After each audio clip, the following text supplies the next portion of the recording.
Hon'ble Justice Vikram Nath of Supreme Court of India and Executive Chairman of the National Legal Services Authority, along with Honorable Justice Sivaraman of the Karnataka High Court and Executive Chairperson of the Karnataka State Legal Services Authority, and Karnataka High Court Judges Justice Suraj Govindaraj and Justice G. Basvaraju visited the Bengaluru Central Prison at Parappana Agrahara today.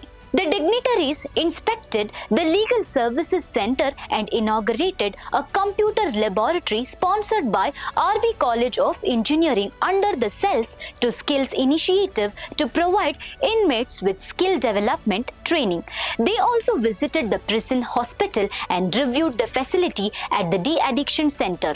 During their visit to the women's section of the prison, the judges inaugurated the Tele-MANAS, which is Tele-Mental Health Assistance and Networking Across States service, which prison authorities said is being introduced in a prison for the first time in the country. The initiative is aimed at providing women inmates with access to mental health counseling and treatment. The delegation interacted with women inmates and visited the recently established Childcare Center, where they met the children of women prisoners and appreciated the facility. They later interacted with under trial and convicted prisoners, receiving legal aid and held discussions with legal aid defense counsels and officials of the District Legal Services Authority. The program was attended by Sriram Panchu, Senior Mediator of the Mediation and Conciliation Project Committee of the Supreme Court of India,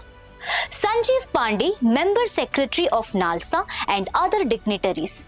The event was presided over by Alok Kumar, IPS, Director General of Police, Prisons and Correctional Services, Karnataka. The visit focused on strengthening legal aid mechanisms, skill development opportunities, de-addiction services, mental health support and childcare facilities within the prison system as part of ongoing efforts to improve inmate welfare and rehabilitation. For more such updates, stay tuned to Daily Salar Digital.